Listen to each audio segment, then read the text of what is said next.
Boa noite, começa agora para as 22 cidades acreanas, mais um Ideias da Aldeia. Eu sou Diogo Soares e no programa de hoje eu vou estar batendo um papo com o maestro Romualdo Medeiros, ele que é o coordenador-geral da Musicalizar, da Orquestra Filarmônica do Acre. Boa noite, Romualdo, seja bem-vindo. Obrigado. Romualdo, você já trabalha há algum tempo com música erudita, enfim, você é formado pela Universidade Federal de Pernambuco em música e veio para o Acre e desenvolve esse trabalho com música erudita. Como é que começou esse trabalho, trabalhar a música erudita no Acre? Bom, eu cheguei em Rio Branco em 1991, né? Na época tinha a Fundação Cultural do Disposto, Recursos Humanos, a antiga Fundação Cultural, né? Eu fui contactado por eles, né, para fazer um projeto na área de formação musical geral, né? E o primeiro projeto que eu elaborei foi para a criação da chamada Camerata de Violões, que foi o meu primeiro grupo que eu fiz aqui, né? Então eu comecei todo um trabalho ali naquela região, né, da antiga fundação, onde hoje é a Secretaria de Educação, fazendo formação, né, com as pessoas. Os cursos eram praticamente gratuitos, né? E a gente fez ali em torno de 50, 60 alunos, até chegar a um grupinho que foi a Camerata de Violões, que tinha em torno de 10 componentes, né? E esse foi o meu primeiro trabalho, né? E a partir daí, a gente foi desenvolvendo outras áreas. Por exemplo, depois a fundação me pediu um coral, a gente fez um coralzinho também e tal. Aí foi crescendo a coisa, até quando em 94 a universidade me convidou para montar, na época, o Núcleo de Cultura, junto também com a Carla Martins e o Dicinei Souza, né? Então, e o Beto Rocha. Então a gente formou o Núcleo de Cultura, que era um projeto piloto da universidade, e aí começou também uma outra fase do meu trabalho, que foi o trabalho de música de câmara, o grupo de câmara da UFAC, que é praticamente, digamos assim, um embrião do que veio em seguida a acontecer, a orquestra e a musicalizar, né? Haviam duas coisas aí. Nessa época eu também mantinha um trabalho particular meu, né, de formação, além de trabalhar nas instituições públicas, né? Desenvolvi um trabalho que na época ainda não era uma ONG, era como se fosse uma empresa, uma escola com fins lucrativos, né? E a gente resolveu, então, a partir de um determinado tempo, de transformar isso numa organização, porque ficava mais fácil de trabalhar com projetos e coisas desse tipo. Então você vê, do grupo de câmara veio a ideia para se aumentar, para ir para uma orquestra, né? A primeira coisa que veio na cabeça assim, eu disse, como é que eu vou fazer isso?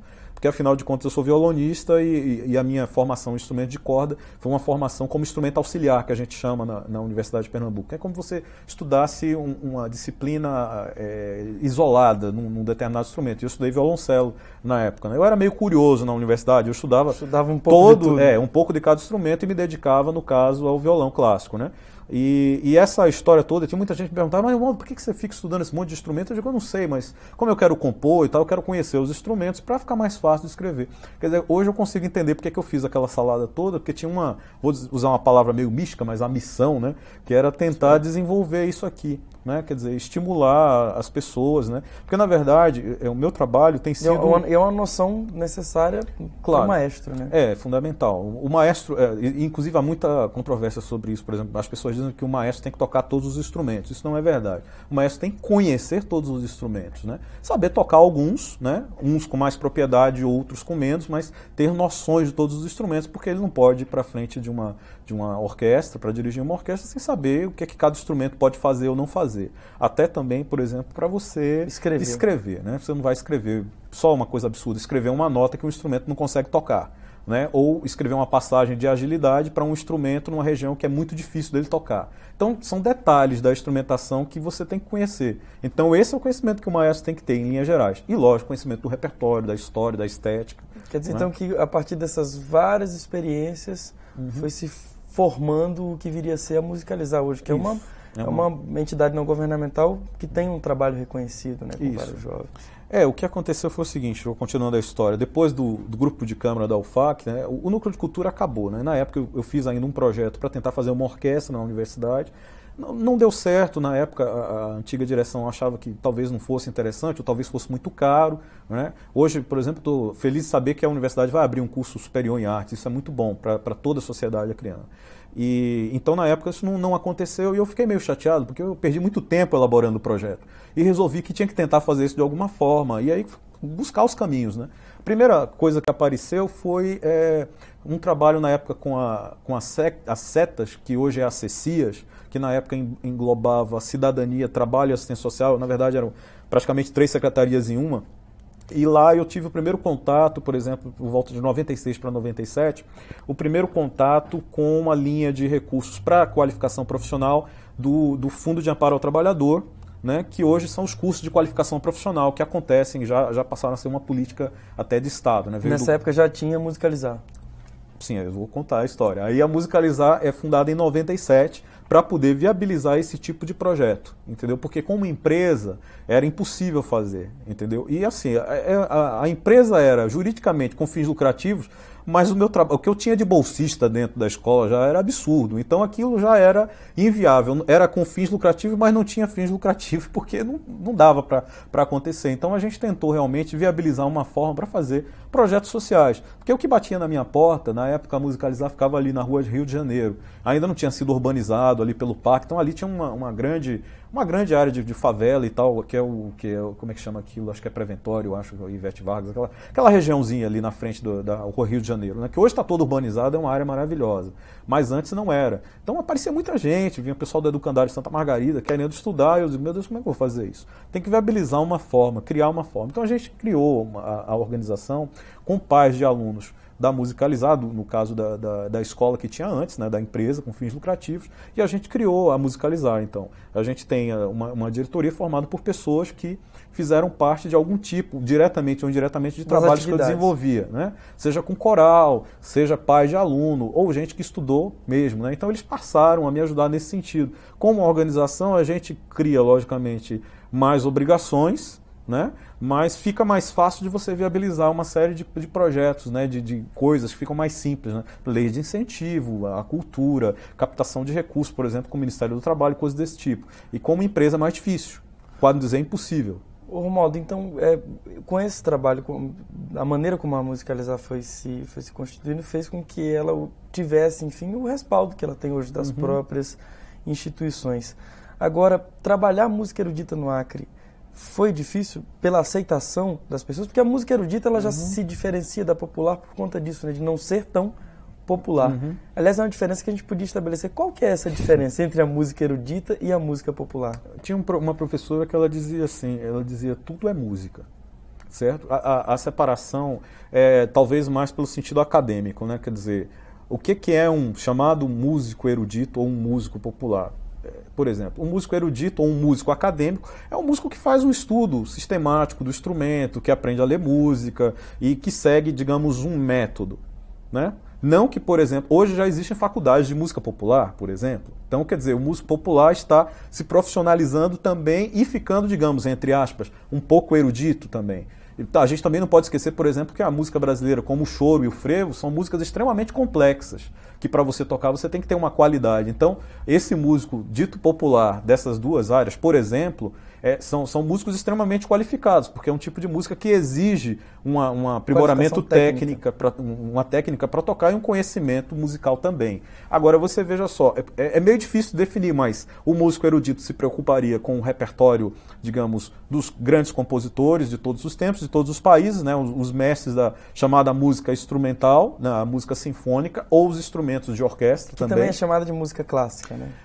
Aí há uma confusão. Errada essa nomenclatura? Olha, ela se popularizou, mas assim, música clássica é a música do período clássico, que corresponde, por exemplo, aos compositores Mozart, Beethoven, Haydn, são compositores chamados clássicos. Agora o termo se banalizou, então você pode chamar, por exemplo, Bach de clássico, mas Bach não é clássico, é barroco tardio, final do barroco, ou transição do barroco para o rococó, enfim. São períodos que a gente define na estética musical e na estética das artes como um todo. Então você não vai chamar, por exemplo, Renoir de clássico, certo? Mas se você considerar no sentido geral de que o trabalho que ele fez já se tornou uma coisa clássica no sentido de que é um modelo a ser seguido, né, pela academia, por exemplo. Mas em termos de classificação estética, Renoir não seria um clássico.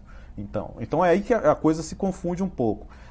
Então você vê que não há diferença básica, né? Um músico popular executa música popular, música que toca no rádio, mas e um músico que toca chorinho ou toca jazz, por exemplo? Ele seria um músico popular erudito?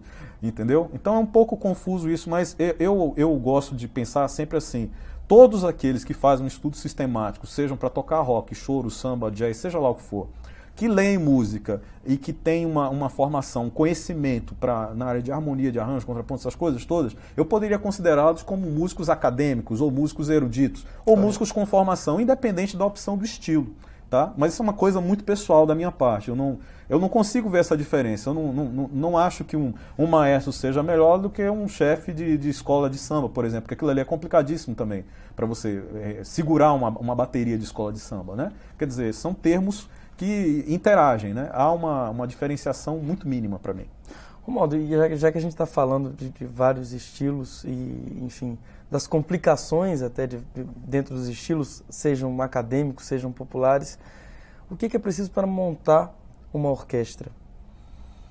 Bom, a primeira coisa é inevitável falar, dinheiro, né? A primeira coisa é recursos. Você precisa investir nos instrumentos, supondo, por exemplo, que, como a gente começou, né? A gente não tinha nenhum instrumental, então a gente teve que ir comprando aos pouquinhos, as parcerias que foram se estabelecendo, né? Eu posso citar algumas parcerias que a Musicalizar foi fazendo ao longo dos anos. A primeira parceria importante foi com o Tribunal de Justiça, que a gente conseguiu uma parte dos instrumentos por empréstimo, inclusive temos até hoje cerca de 1/3 do patrimônio que a gente tem lá dentro, né, que é cedido pelo tribunal, quer dizer, a gente utiliza na parte de música e tal. Com o passar do tempo a gente foi conseguindo parcerias com o Ministério da Cultura e fomos comprando instrumentos melhores. Os instrumentos do tribunal são instrumentos básicos, para o trabalho mais inicial. E também a própria escola aqui e ali ia comprando 1, 2, 3 violinos, até que hoje a gente tem um acervo bastante razoável. Mas são o quê? 8 anos juntando. Então a primeira coisa São muito caros os instrumentos também. Varia, né, Diogo? Por exemplo, você pode comprar, vou dar um exemplo mais popular, você pode comprar uma guitarra de R$200, R$300 e pode comprar uma guitarra de R$5 mil reais ou $5.000. Não é? Quer dizer, a qualidade do instrumento que você quer vai implicar no preço. Então eu tenho, por exemplo, violinos que podem ser comprados hoje por R$500, R$600 e pode ter violino de R$10 mil, R$20 mil, ou até mais caro, né? Violinos de museu, por exemplo, né? Que só os grandes solistas tocam, um Stradivarius, $1 milhão, mas são instrumentos de 300 anos, né? Então tem toda uma qualificação e tal. Agora, para formar a parte básica de uma orquestra, que no nosso caso a gente tem uma orquestra que eu chamo de uma orquestra jovem. Por que uma orquestra jovem? Porque as pessoas estão, ao mesmo tempo, montando repertório e aprendendo também a tocar e aprendendo a conviver a prática de orquestra. Então é uma orquestra jovem, é uma orquestra de formação profissional, tá certo? Ela não é uma orquestra profissional, no sentido assim, o que é uma orquestra profissional? Salários regularmente, concurso público, como um professor de secretaria de educação. Quer dizer, ele fez um concurso, ele tem o salário, o plano de cargo, salário, isso é uma orquestra profissional. A nossa é uma orquestra de alunos, né, que estuda e vive de projetos. E de formação, exatamente. Então, e só uma dúvida também, é uma orquestra filarmônica. Filarmônica. Existe uma diferença entre a orquestra filarmônica e a orquestra sinfônica? Isso. Bom, também há esse termo, também ele praticamente se misturou, né? Você tem, por exemplo, sinfônicas se diziam, por exemplo, as chamadas orquestras estatais. Isso antigamente. E filarmônicas, do nome, amigos da música ou amigos da harmonia, no sentido de sociedades filarmônicas que se formavam para patrocinar concertos ou patrocinar eventos na área da música instrumental como um todo, né? Então você tem, por exemplo, no interior do Brasil, quando você fala filarmônica, todo mundo associa a uma banda, né, que toca no coreto da cidade e tal. Tem essa tradição filarmônica também. E quando você fala sinfônica, aí você já imagina logo uma orquestra, aquela coisa toda completa. Mas o termo se mistura, porque na verdade a Filarmônica de Viena, por exemplo, ela tem recursos privados e recursos estatais, certo? A Filarmônica de Berlim também, certo? A Orquestra Sinfônica de São Paulo também. Então, quer dizer, você mistura um pouco. Você vai dizer que é só sinfônica, o Estado banca tudo. Quer dizer, aí você tem a iniciativa privada. Então já entra a característica de filarmônica, né? Inclusive, a ideia da Filarmônica do Acre é exatamente essa. É que os empresários locais, eles também passem a participar e passem a contribuir. Porque a gente pode ter, dentro de uma estrutura filarmônica aberta, como é hoje a Musicalizar, qualquer pessoa pode participar. Qualquer pessoa pode se associar e ajudar a manter a estrutura em funcionamento, né? Quer dizer, essa é a diferença básica, né? Bacana. Ou seja, zero. Romualdo, a gente vai para um rápido intervalo, daqui a pouquinho a gente continua o nosso bate-papo. Não sai daí, daqui a pouquinho a gente volta.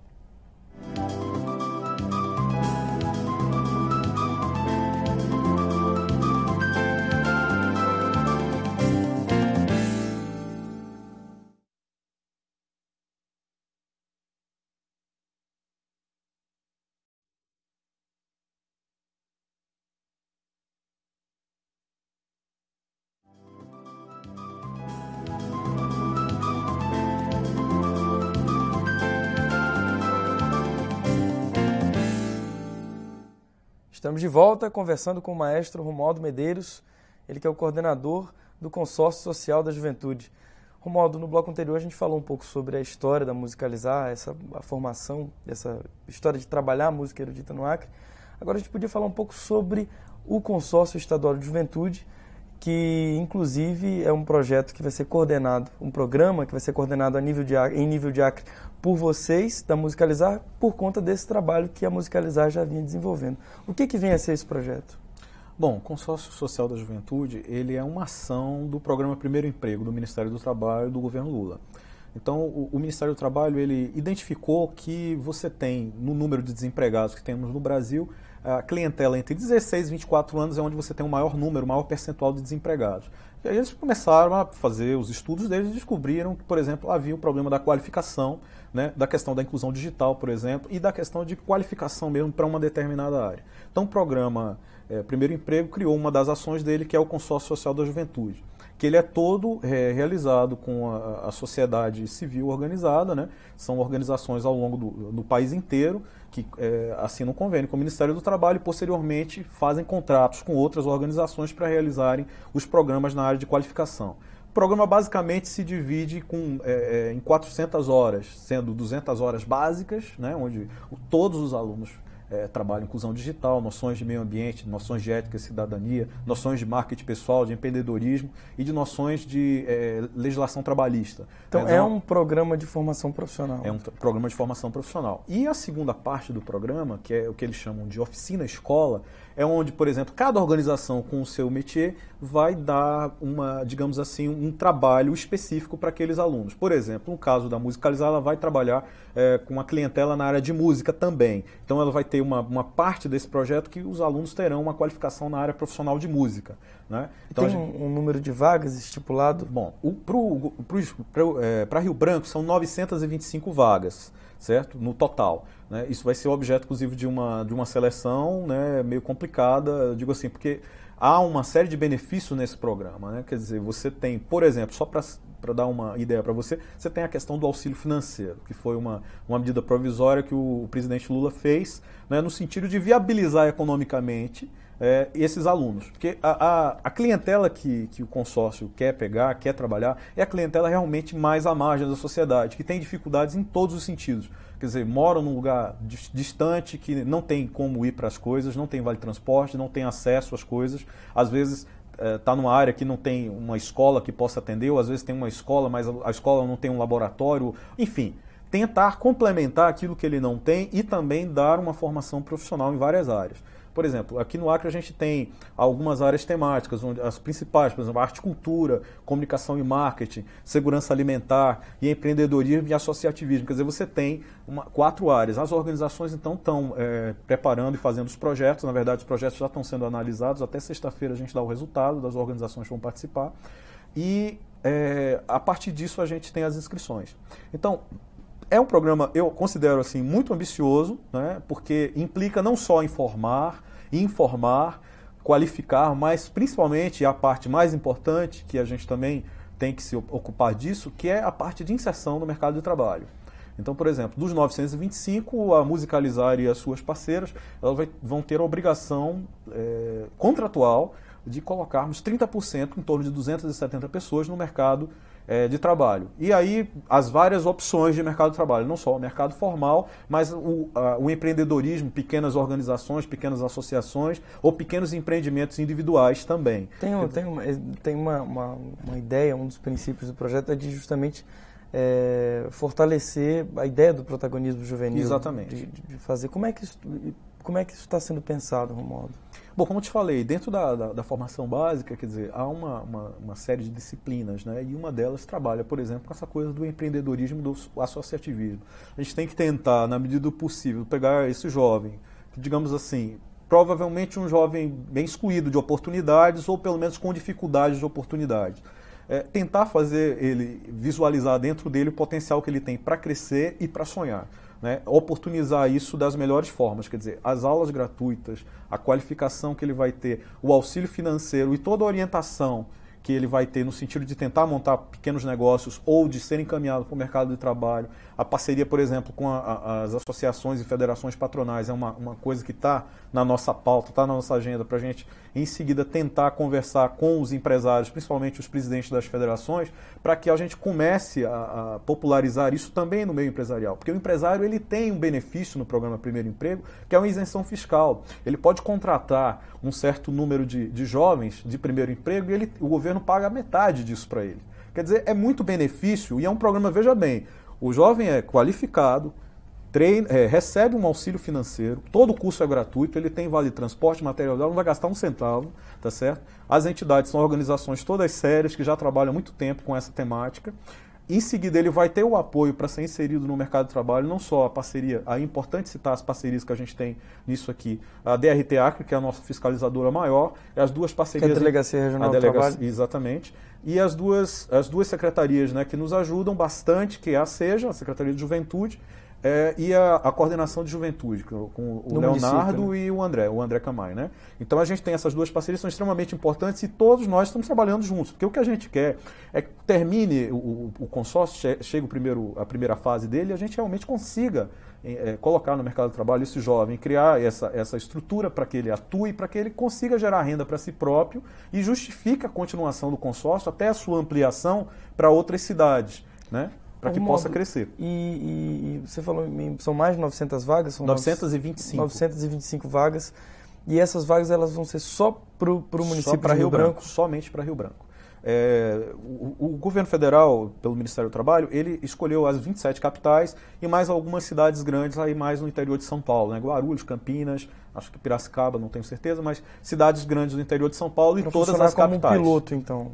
Na verdade, o segundo piloto. O primeiro piloto foram 6 cidades, né? Salvador, Brasília, São Paulo, esqueci as outras, mas 6 cidades que puderam fazer o primeiro piloto, né? Nessas cidades, eles perceberam que houve realmente uma inserção no mercado de trabalho. Fortaleza, por exemplo, é uma cidade que se destacou muito com esse projeto lá. Então, em cima disso, eles ampliaram o programa para todas as capitais. A ação do consórcio para todas as capitais. Então, todas as capitais estão sendo atendidas. O total, no Brasil todo, pelos cálculos do Ministério, seriam 50 mil jovens atendidos, com auxílio financeiro e com curso de qualificação. E a tendência de se botar aí pelo menos uns 15 mil no mercado de trabalho. Eu diria que é uma coisa bastante ousada, né? Quer dizer, há de se vencer uma série de coisas. Pegar uma clientela carente, digamos assim, com problemas de desenvolvimento, de inserção social. E também convencer o empresário a ter confiança nesse jovem no primeiro emprego. Que ele está pegando um jovem que passou por um curso, que foi qualificado, que ele está pronto para atuar naquela área, porque o empresário recebe um benefício fiscal que é fantástico para ele. Quer dizer, é realmente uma tendência boa. Acho que o programa pensou em todas as fases, desde a preparação até a fase final. Agora, é claro que a gente está falando aqui em teoria. A prática, a gente está vivenciando ela agora. A gente está, por exemplo, com um primeiro planejamento agora para iniciarmos as inscrições em abril para os jovens já, né? Vai sair bastante propaganda sobre isso, a gente está trabalhando em cima disso. Essa era inclusive a pergunta que eu ia te fazer agora. Certo. O jovem está assistindo em casa agora, como é que ele faz para se inscrever nesse programa, para participar desse curso como um todo? Olha, tem algumas coisas que são interessantes. Por exemplo, a primeira coisa é o seguinte, que o jovem que procure esse curso, ele seja realmente um jovem que tem uma renda per capita familiar baixa, em torno de meio salário mínimo, uma renda baixa realmente, e esteja entre 16 e 24 anos, não tenha emprego formal de nenhuma forma e esteja pelo menos cursando o nível médio, né? Que seriam as coisas básicas, né? Os critérios básicos. Ele teria, dentro dessa estruturação, ele vai fazer uma inscrição, a gente está trabalhando num sistema para fazer uma seleção completamente com cruzamento de dados socioeconômicos, né, para que não haja realmente nenhum tipo de favorecimento e que a gente consiga realmente chegar numa clientela sem setorizar um determinado bairro ou uma determinada região da cidade só. A gente quer realmente que seja bem amplo, né, porque afinal de contas, aos recursos para vale transporte, aos recursos para alimentação, aos recursos de auxílio financeiro para ele. Então, nada justifica que esse jovem não tenha um aproveitamento integral da qualificação. Que eu, por exemplo, que trabalhei com projetos de qualificação anteriormente com a própria orquestra, um dos grandes problemas anteriormente, que era até um programa do Ministério do Trabalho, era exatamente que faltava o auxílio financeiro. Porque às vezes o jovem... O auxílio financeiro para cada um. Para cada jovem, nem que seja um valor simbólico. Por exemplo, a gente está falando aí algo em torno de 120 a 150 reais durante 4 ou 5 meses. Então, quer dizer, é um recurso bastante significativo se você considerar a clientela. Né? E é um recurso que vai direto para a mão do jovem. Quer dizer, a gente estamos também fazendo contato com o Banco do Brasil. Na verdade, o Ministério já fez esse contato. A gente falta só... criar essa situação aqui no Acre, o jovem vai receber um cartão benefício e ele vai lá, vai sacar esse recurso, né, mensalmente e tal, a partir do momento que ele tem um bom rendimento dentro do consórcio e que ele realmente esteja frequentando aquilo com assiduidade. A partir do momento também, se há uma desistência, ele perde o benefício. Isso é inevitável. Né? Há um cruzamento de informações também em relação a esse aspecto. Agora, é importante citar assim, a questão da amplitude do consórcio de Rio Branco. Né? O consórcio de Rio Branco ele tem uma característica de ser muito forte na área de cultura. A gente tem praticamente quase que 1/3 das vagas voltadas para teatro e música, por exemplo. Né? Quer dizer, há uma preocupação de desenvolvimento dessa área pelo próprio Ministério, porque sabe que a juventude está muito ligada com a arte, a gente sabe que a arte é uma forma de você trazer o jovem para a cidadania. Isso nas outras cidades também tem Nas outras cidades é um dos temas estruturantes do consórcio. Você tem vários temas estruturantes, nós trabalhamos com 4 aqui, um deles é arte e cultura, e onde a gente espera que seja realmente um passo importante para a formação de nova clientela na classe artística também. Romualdo, você que já trabalha há algum tempo com a própria Orquestra Filarmônica, com jovens em situação de risco, trazendo para esse universo da arte e da cultura, qual que tem sido a tua impressão com relação aos efeitos que a música, ou mesmo a arte como um todo, podem trazer para a vida desses jovens? Bom, a primeira mudança é a mudança cultural, né? Quer dizer, se você consegue... Há primeiro um choque inevitável, né? Quer dizer, digamos que o jovem tenha uma prática musical na família, de ouvir um determinado tipo de música, né? Não importa o tipo de música, mas tem uma prática. Aí ele começa a estudar, por exemplo, música instrumental, ele abre um outro universo. Então ele começa a descobrir que tem choro, tem rock progressivo, tem música clássica, música erudita, música barroca, começa a ver um universo, começa a situar historicamente, porque assim... pensar só na música erudita como se fosse uma coisa que vai lá e toca, é uma coisa chata que você sente e ouve, e não pensar que a música erudita ou a chamada música clássica ou erudita foi uma música popular no seu tempo, entendeu? E que ela atendia também aos anseios de uma população que frequentava as óperas e os teatros e tal, era, digamos, a novela da época, quer dizer, as pessoas iam para o teatro assistir a ópera, iam para o teatro ver um concerto, né? Estou falando, lógico, mais na Europa, mas mesmo no Brasil, nas cidades nas capitais, por exemplo, que tinham esse desenvolvimento, né?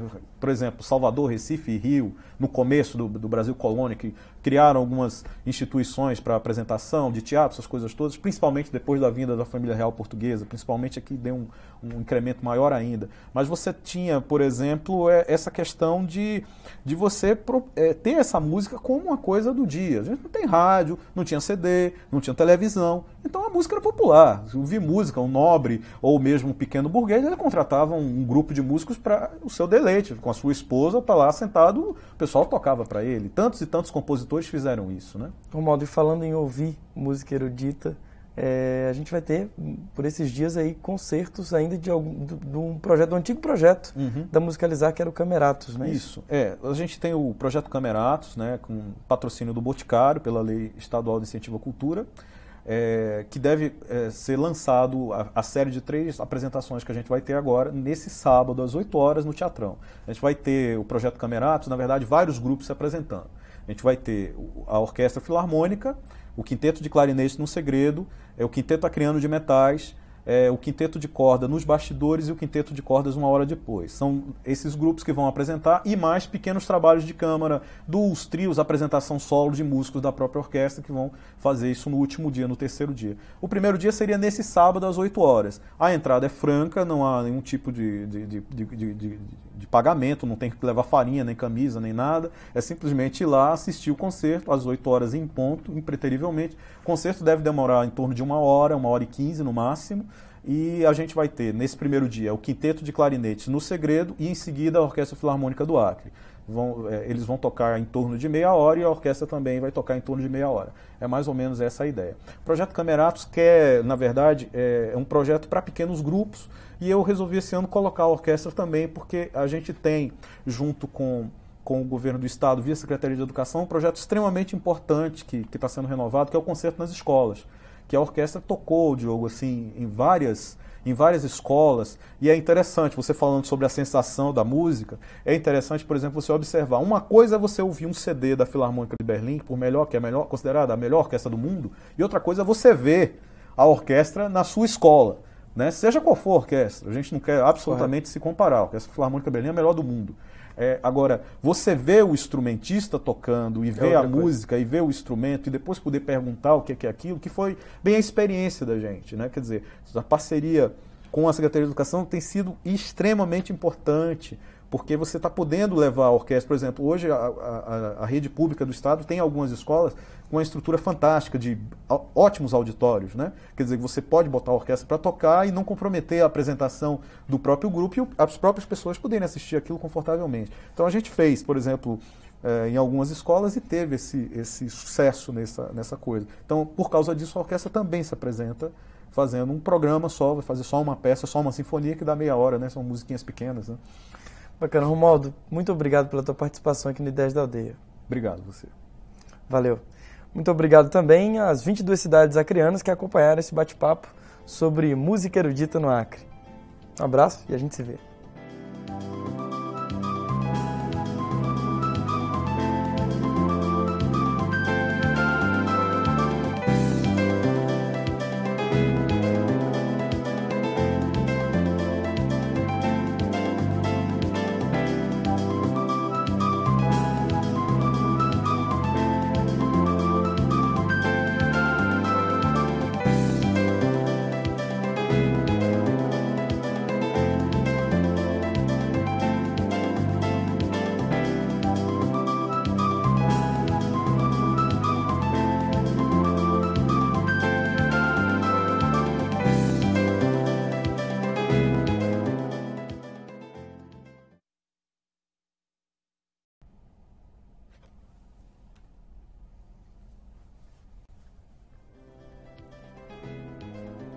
De segunda a sexta, às 10 da noite, sempre um bom bate-papo na sua telinha. É o programa Ideias da Aldeia.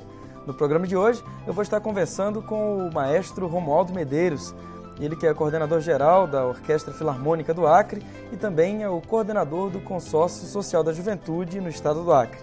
Você não pode perder esse bate-papo às 10 da noite no Ideias da Aldeia. A gente se vê.